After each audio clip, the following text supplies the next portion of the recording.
Hey, welcome back, everybody. It's time once again to meet our community, the Hispanic business community here in Orange County, powered by the Orange County Hispanic Chamber of Commerce and Orange County's only community radio station, OCTalkRadio. Today, we're expanding that definition of our community. We're going to really embrace the world here today with the man who's been everywhere and knows everybody, John Gutierrez. Welcome, everybody, to our community podcast show, powered by the Orange County Hispanic Chamber of Commerce. I'm your host, John Gutierrez. And with us today, we have another special guest, Aarti Kaushal Chopra. Did I say that right? I've been waiting for 20 minutes to see how John was going to pronounce that. Yes, I'm so sorry. She's the founder and president of course, BE SANSKRITI Legacy. She's the only positive social impact organization in OCIE LA for social responsible businesses, ancient Indian wellness and education programs such as yoga, meditation, breathing, Ayurveda, Bollywood, performing arts, also multicultural consulting, curated food experiences for better business, relationships, strengthening cultures, and promoting wellness. You should know Ayurvedic is the Indian approach. It's sort of like Chinese traditional medicine. It's very similar, energies and chakras and stuff. Welcome to the show. And wellness. Yeah, thank you. It's so glad to be here. So you want to share briefly with everybody this outfit? Yeah. I think we should definitely share about it, if you don't mind, and then we'll get into some other stuff. I know we got some great events that you're going to share with everybody that are coming up, so we'll get into those events also. Of course, your organization and everything you're doing to collaborate with different communities, different cultures, of course, and of course our Hispanic Chamber of Commerce. And so share with us this great outfit you're wearing. Well, I thought, in business, you should look like what you promote, whether it's a product or a service. And I promote culture as our strength and wellness for life. And I'm a proud Indian American, and I'm a proud Orange County Hispanic Chamber member. Yes. So I thought, what better way to represent what I'm coming here to talk about? And I thought, in a difficult time, when culture is being perceived and seen as a weakness, culture is actually our strength. Mm-hmm. So I thought, let me represent my Indian culture. Yes. As my strength. Yes. And reinforce that message that culture is our strength here, especially in Orange County. And so I'm wearing one of my former Bollywood dance costumes. Okay. So this purple skirt, this Were you orange in a Bollywood stole. production ever? I was. Wow. Does John know what Bollywood? Instead of Hollywood, it's Bollywood, and they do these elaborate and Bollywood is a big thing, right? Music and dance and everything here. People don't know it's the largest film industry in the world, which is India's Hindi language movie industry. Okay. So Bollywood runs India. Bollywood Hindi language movies have the ability to bring 1.4 billion people together around one screen with one message as entertainment. It's family friendly. Most of our Bollywood Hindi language movies are musicals. So we've got our elaborate dance costumes that we dance and sing in. Of course, the actors and actresses have playback singers that are not the actors and actresses themselves, but then they wear these beautiful Indian, elaborate outfits. They dance in them. And Bollywood has brought joy to 1 billion plus Indians for over 8 to 9 decades. So correct me here. In Bollywood, there isn't a lot of different production companies. There's just like one big one? It's a film industry. So like Hollywood is the, so just in Hollywood, general, a bunch of movie studios. It's just a huge industry. Because Bombay, it's in Bombay, which is now called Mumbai. It used to be called Bombay. So Bombay and Hollywood put together became Bollywood. That's what I want. Okay. Yes. We're learning here. We're learning. This is good. Like cultural education. This is good. Is there like a favorite movie you when you were growing up as a child that you remember the most? I mean, there's certain movies that I grew up as a kid in my culture that I remember. Is there anything in particular that you remember the most, around your parents, your family? Share with us about the culture as you were growing up, if you don't mind. Sure. So I'm mostly American raised. I'm British born, Buffalo, New York raised, New Delhi, India raised, and then Irvine, California raised. So my childhood was in 4 places. Yes. But I'm mostly American raised. But I grew up in a divorced family. My mom was a divorced doctor, and my grandparents also raised us. We were an extended family, but a divorcee family. And that was very unusual in the Indian culture.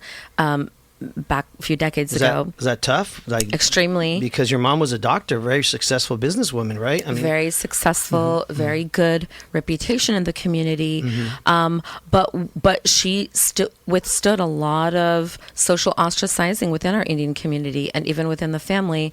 But because she was the eldest and she was so beloved, when she took me and my brother when I was 6 and my brother was 1, we were in Buffalo, New York, and she took us to New Delhi, India.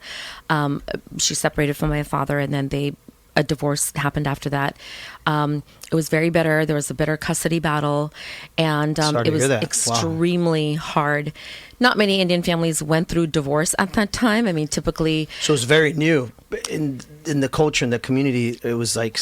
It was unheard of. Not just new, new and completely unheard of, and not done. And in fact, because my mom was in Buffalo, New York, she wasn't in India, but she didn't have any family support.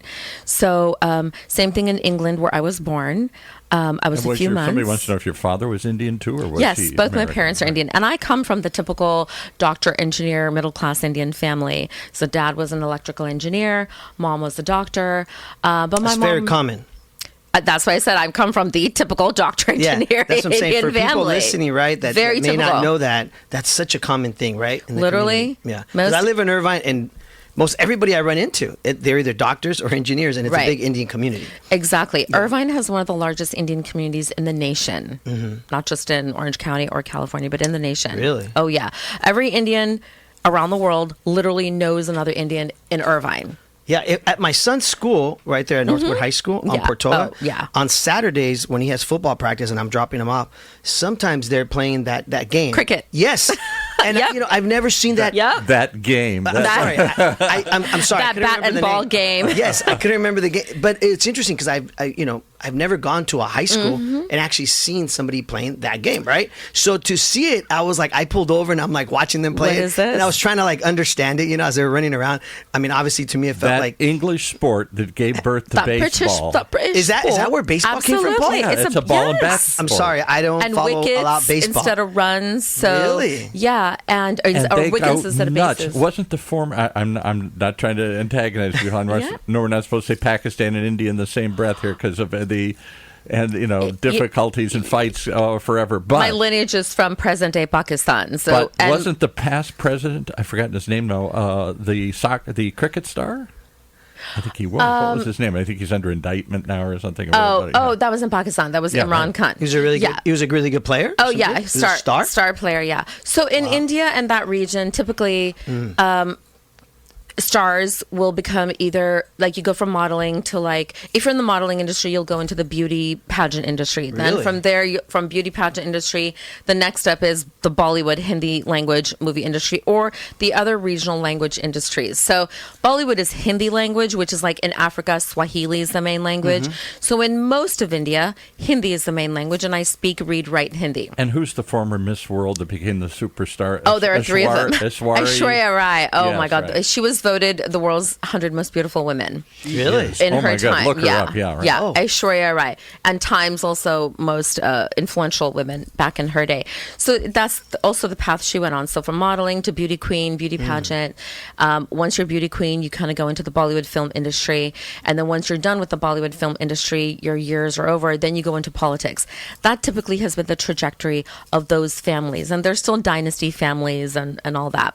But I'm from New Delhi, the capital. My family's from there. So it's like being in Washington, D.C. So I heard a lot about politics. There's a lot of patriotism if you're from New Delhi. New Delhi is also the melting pot because it's the capital. You get to see all of India in New Delhi. So I had the benefit of being exposed to that as a child. How many different ethnicities and languages make up that multi-language, multi-ethnic country? I can't even keep track of them.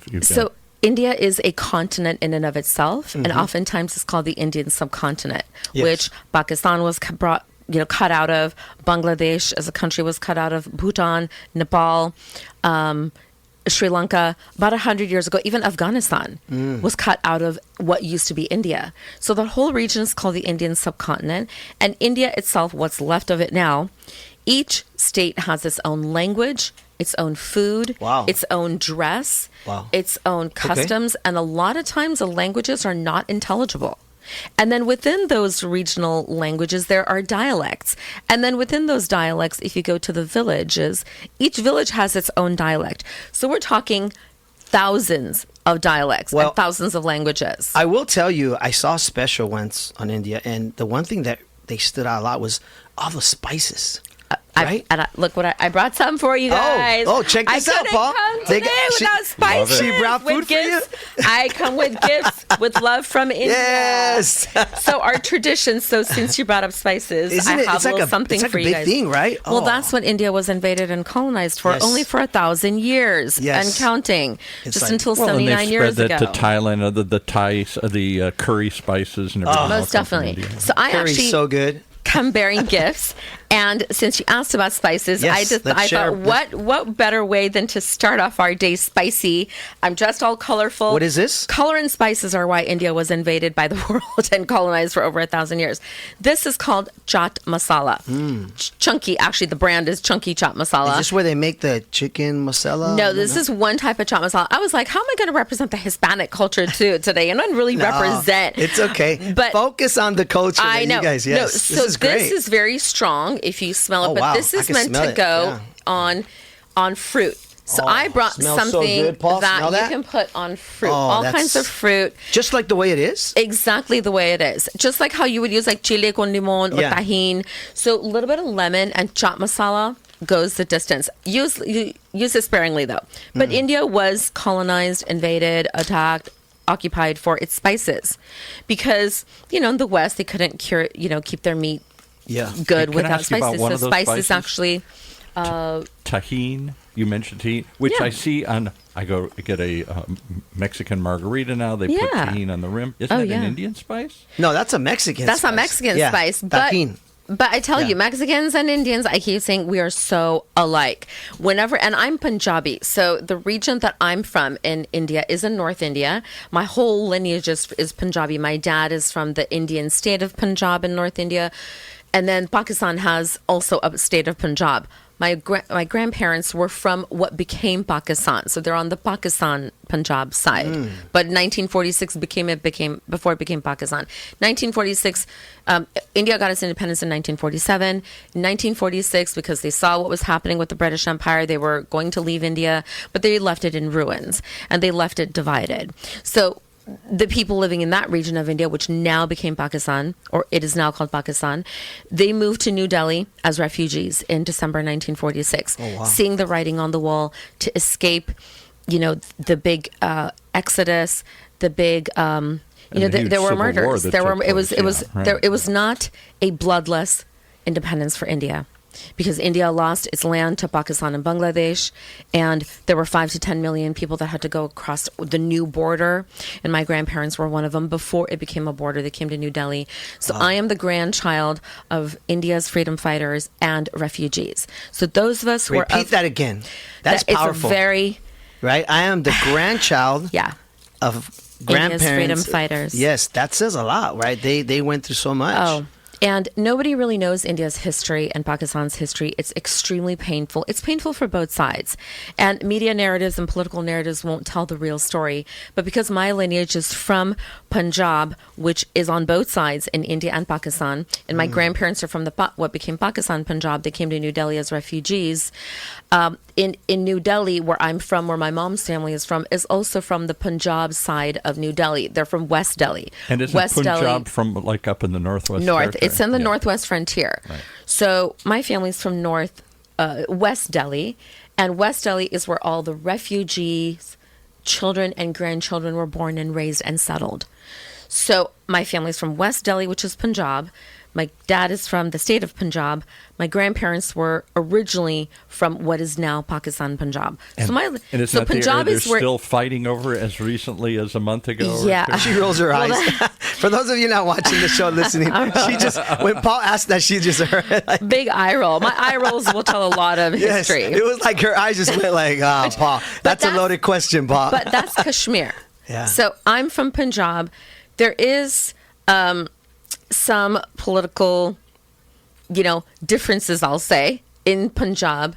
But what I want to share is really the history. And what you're referencing, what happened a few months ago between India and Pakistan, is disputed territory over the state of Kashmir. India claims Which is Kashmir. Just north of It's the northernmost state in India. India has always claimed Kashmir. I know the history of Kashmir. Someone else might disagree with my version of the history of Kashmir. So I don't go there because it is very political. I can speak about Punjab, which is where my family is from. But what I want the people to know about Punjab in India is that it is where invasions happened through. So Punjab became divided. And Punjabi people are fighters. They're warriors.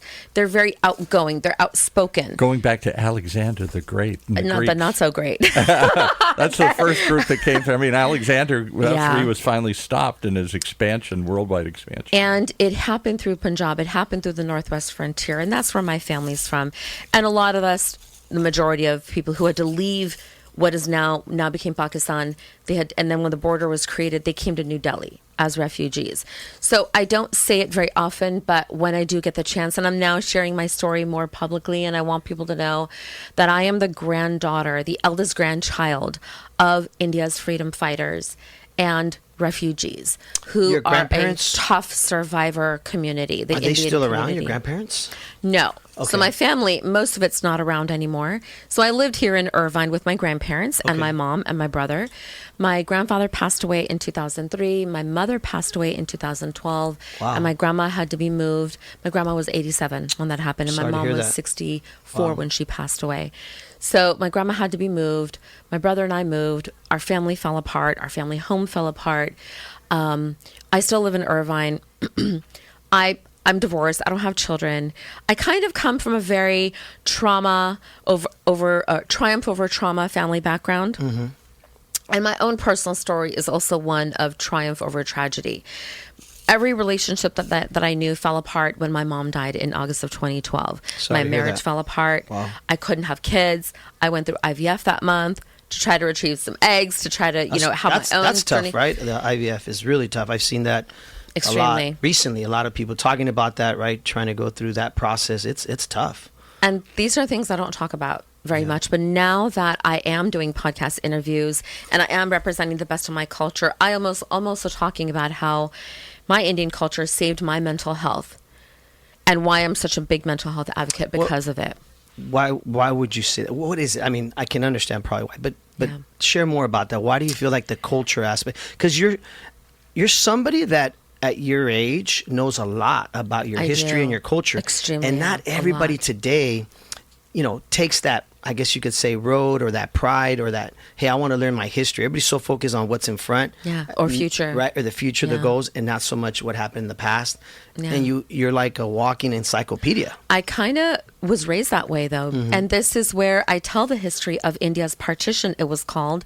And I'm so glad you're asking me these questions about it, because partition to this day is one of India's most horrific, unspoken, almost I don't want to say Holocaust type of genocide, but there was genocide that happened. There were millions of Indians that suffered, died, struggled. And that is my story, because that's what my grandparents raised me on. They raised me on the oral history of India's partition, India's independence. My mom was born a month after India's independence, but in New Delhi.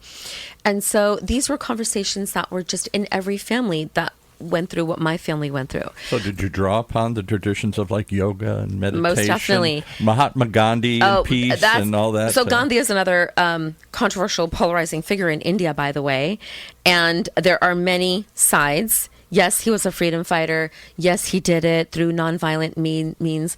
But India's independence was no means nonviolent. It was very violent. There was a lot of bloodshed, and it happened with the Punjabi community and the Bengali communities in India. And that's what's called partition. So my grandparents, because they were victims and refugees of partition, they raised me on those stories and in oral history. So many of us from that part of India are raised with oral history from our grandparents. And I took to it because I was the eldest of my generation in our whole entire family. My mom is the eldest of her whole generation, and both my grandfather and my grandmother were the eldest. So in one home, we had 3 generations of family seniority. So our home in Irvine was the family headquarters. People would come from all over the world to come and visit my grandparents and my mom. I can't help but draw an analogy, maybe a poor one, to the stories John always tells about the history of his family and how they came to this country. Yeah. And the what's the program? The Braceros. Well, I think everybody. We have similar histories. Yeah, I think everybody. Culturally. I guess we're molded, right, by our history, right, and our upbringing and our struggles, and I think that's what builds our generation's resilience, right? It's Most something that's definitely. talked about a lot today. We're always talking about it on the show, how Right. new generations may not have that same resilience because Yeah. Scary. it's okay. I mean, Yeah. hey, more power to them, because hopefully they have a better upbringing, right, and better opportunities, better Different education, opportunities, yeah. better education, whatever it may be, right? Yeah. Better social status. But the fact that we did grow up and come from that first or second generation, right, of migrants, right? Very difficult immigrant you- journey. You Yes, shared your I'm story. sharing it, yeah. I've shared my story in the past, right? Yeah. It's kind of who makes us who we are today, because it Yes. molds us into the people we are today based on how my grandpa was and how my father was, right? Just Right. like your story. Right. So yeah, I mean, I'm it's great to hear that, you found in your culture, in essence, like you said earlier, strength, and hopefully it's helping you with, like you said, your mental. Most right? definitely. And this is something I wanted to I'm starting to share publicly now. And I'm coming out decked out in my full Indian regalia, my full Indian costumes. This is kind of an announcement, actually. I'll make the announcement later about my events. But this became my strength. And I and my family became known in our community as a very strong family, despite, being raised middle class in Irvine. There is a certain socioeconomic status that comes with that. And, I was raised in Irvine's public schools. I didn't go to private school, but yes, I was raised in Irvine in, like I say, the typical doctor, engineer, Indian middle class family situation. But I also had divorce trauma. I had bitter custody battle trauma that my family dealt with. So we were unique and different in that, as an Indian family, in that my brother and I went every other weekend to our dad's house. We had that custody visitation. And this is a bitter custody battle that spanned 10,000 miles from India to Buffalo, New York to Orange County, California. And really, the Indian community, the South Asian community, does not speak about their trauma. I do. Because my family and my personal story are stories of trauma, tragedy, but also triumph and resilience and rebuilding. And that is so much the immigrant experience in America. And I'm here to tell the Indian immigrant experience story, but I thought it was so appropriate to tell it here in the Hispanic Chamber story, because I'm here to bring culture as a strength. And because my grandparents raised me on the oral history of India's independence and partition, and just Indian history in general, and our background, like I'm Hindu. And they taught, I was raised Hindu, and I'm a practicing Hindu, but I'm also an educator. At the end of the day, I'm a former special education teacher. I taught in Santa Ana. That's where I got my start. And being exposed to the Hispanic community gave me a whole other humbling immigrant American experience that I carry to this day. And I want to share that the Hispanic community had a great positive influence in my family and my upbringing. That's great. We couldn't, and Indian immigrant families, we often hire, house help, our gardeners. Most of our help is of Latino or Hispanic origin. As Indian families, we can't live our lives without this help. And so these, the help that we had became members of our family. And that's how my family was. That's how many Indian families are. And what we do is we then refer our help. And there are many like Hispanic house help that only work with Indian families because we will recommend and refer. And then what we also do is we'll adopt a lot of people that are our help. And so I have my Maria and Rubio and Gloria and Rosa and Jose and Elias, who became members of our family, who worked within our families for 35 to 40 years. Yeah. So I am not without that Hispanic influence in my family upbringing, which is the story of many Indian families as well. Many of us Indian families have tias and housekeepers and nannies who have raised us. Yeah. I didn't, but I had my grandparents. So that's where I say culture is our strength. Culture was my cultural upbringing was very unique in that I took to the Indian cultural upbringing by my grandparents. My brother, not so much. I want to make sure, because we're running out of time, I want to make sure you plug in your events. Yes. What they're about, because we only have a few minutes. So share Right. with us about your events, and then Yeah. also where they can connect with you, where they can reach you, right? Of when they course. can register for these events, or where they can follow you on social media. So please, let's make sure we plug that in. Right. So the reason I decked out today in my full, almost full Bollywood costume is because Indian dance saved my life and my mental health. And that's where culture became a strength for me. And I became such a mental health, a resilient case of mental health where it could have been, a negative case. Yeah. And so dance became my journey. Yes. 32 years I've done Indian dance. I've done classical Indian dance. I've done folk Indian dance. I taught Indian dance for 13 years. And then I started learning Bollywood dance, and I became one of the best, lady dancers in Southern California up until about 9-10 years ago. And dance never left me. But I've left dance for the last 9 years. But now I'm proud to announce that I'm coming back to my Bollywood dance journey. It's great. And I'm performing in a big Bollywood recital called Sisters on Saturday, November 8th at the Redondo Beach Performing Arts Center. There are 2 shows at 12 noon and 6 p.m.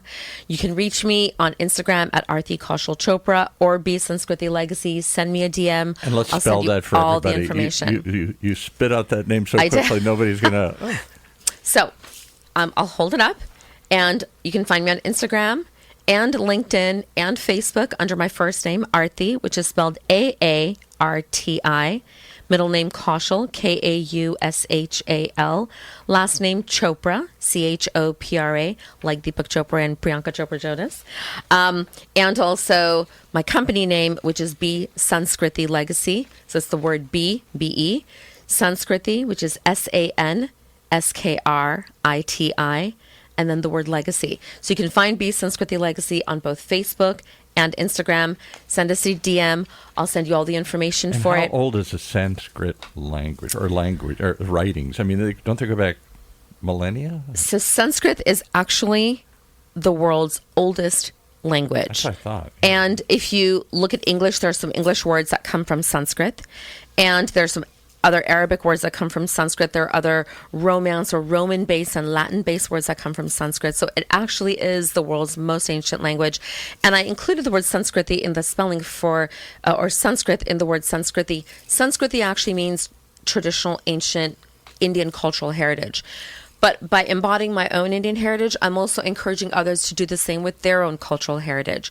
So what I have are my own 2 events. So I'm dancing in a Bollywood recital. It's not my own event that I'm organizing. My Bollywood dance company that I dance for, which is called NDM Dance Productions, they're organizing it on Saturday, November 8th. But I have my own 2 wellness and cultural events. The first is a wellness event on Wednesday, October 1st. It's the first Wednesday in October from 5:30 to 8 p.m.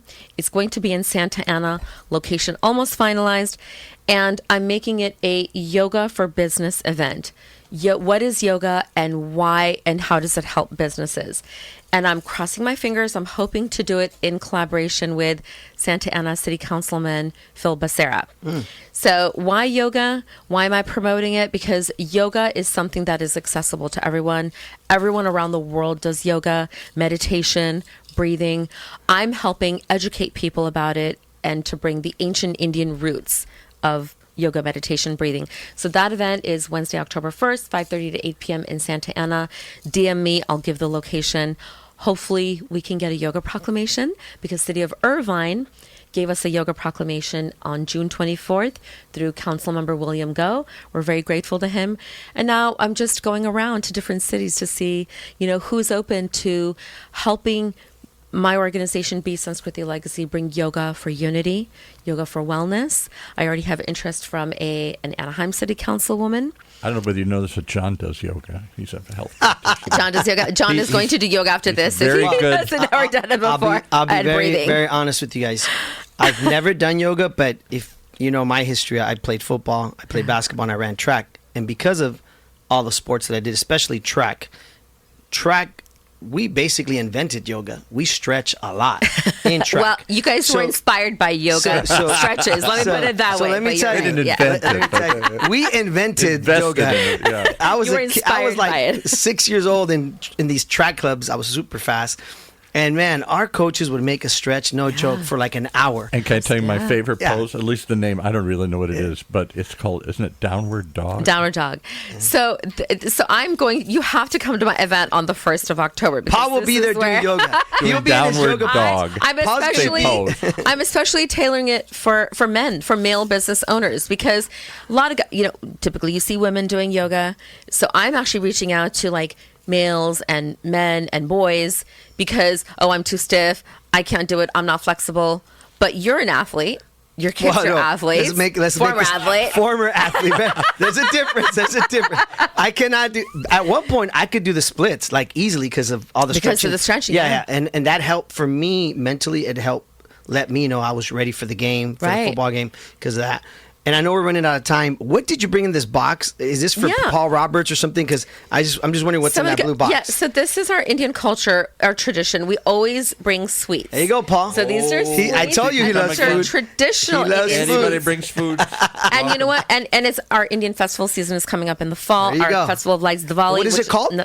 So this is it's called sweets. The Indian word for it is mithai. Okay. Mithai. So it's just Indian sweets made with like ghee, which is clarified butter, and of course lots of sugar and lentils. A lot of this is lentil based. My mom eats a and lot of lentil based sweets, a bean based sweet. No, it's a legume, not a bean. It's a legume. Okay. Legume. I don't know the difference of that. Me neither. But warm this up for 10 seconds. There you go, Paul. Don't do it for 11. You will burn your tongue, and then don't say I didn't warn you. So Okay, all right. 10 seconds, and this is our tradition to offer sweets. And then you have to get into our the guests. Our downward producer, dog pose. Paul loves From India with love, and then more love. I brought something healthy. These are lychee fruit. So lychee Have you fruit ever had like is lychee? something. Lychee is so good. I don't see them very often, but like Very- lychee flavored ice creams and other and drinks Yeah. and Yes. cocktails. So I thought, well, let me just bring the real lychee because this is a traditional fruit in India. It's also traditional in most of South Asia and Southeast Asia. So this is healthy I for don't you. think I've ever You have actually to- seen the real fruit. It's right And here. it's got Is it? the- Oh, is this and what? it's it's got the shell on it. So you have to take off the I shell was going to say, what do you do? You with crack a the little. shell? You use like a little knife or just with your fingernail and crack it open. It's very fleshy inside, white and fleshy. It Does looks it like a little taste like onion. pistachios or something? It's We've very learned- sweet and fleshy. We've Lychee. learned so much today about history, today. culture, Spices. clothing, right? Like, Masala. spices, sweets. Mithai. Wellness and healing. Mithai. If this podcast didn't have it all, I don't know which one did. And I didn't even bring the Indian food yet. Yes. This is just a We've little spicy learned a lot. sweet. Unfortunately, And we've run out of time. We're actually over a few minutes, but I want to thank everybody for tuning in. I have one more event. Yes. Wednesday, November 12th, 5 to 9 p.m. I'm doing a Diwali celebration of lights for businesses exclusively at Tandoor Indian Restaurant in Orange. Please save the dates for both of my yoga for business event, Wednesday, October 1st, 5:30 to 8 in Santa Ana, and my Diwali Festival of Lights for businesses. And what is Wednesday, Diwali? November I've heard 12th, that 5 term. to 9 p.m. I don't even know what importantly, I think Diwali it's is. important they Oh, right. follow you on in social Orange. media. Follow me on both of my Yes. Follow you so they can Instagram see and what's going on, Facebook right? and LinkedIn. Because you have a lot of Correct. information there. You have the And I'm flyers. going to give you have one more everything. minute to Absolutely. answer my question. What's Yes. Diwali? I've heard that term Diwali before. is also pronounced Deepavali. It's made up of the word Diba or Deepa and then Wali or Diya and Wali, which means sacred oil lamp made of clay and then that which gives light. So in a time of darkness, Diwali is our festival of light. That Okay. is Is that represents when they put like triumph. paper boats into the river and all You that can kind put the of little stuff? clay oil lamp in the water and it'll Yeah. float in the water, right? As long as it's made of real clay. Okay. And so it basically signifies light over darkness, triumph over tragedy, good over evil, all the goodness. And there's a whole religious Hindu epic that goes with it. But it's a beautiful cultural celebration and I'm going to share it with the business community on Wednesday, November 12th in Orange. Wednesday, November 12th, Thank October you. 1st. Thank you for Yoga. being with Please us, join Aarti. me. We really appreciate all you shared. Thank you for And sharing. Bollywood too, my Bollywood event, yeah. Folks, there you have it. Follow me and I'll give you all the deets. Yes, and, follow our social special membership discounts too for those of you who are listening in. And if you reference the Orange County Hispanic Chamber of Commerce podcast today, I'll throw in some extra gifts too. There you you have go. to DM me to find out what those gifts Free will gifts, free education. It doesn't get any better. And food. I'm going to bring the food next time. We got to go, folks. Thank you for tuning in. We will see you guys again on our next show. Thank you so much. And Good namaste. Luck. Yes. Namaste to all. And we wish you all the best. Thank you. And again, thank you for tuning into our community podcast show powered by the Orange County Hispanic Chamber of Commerce. Thank you.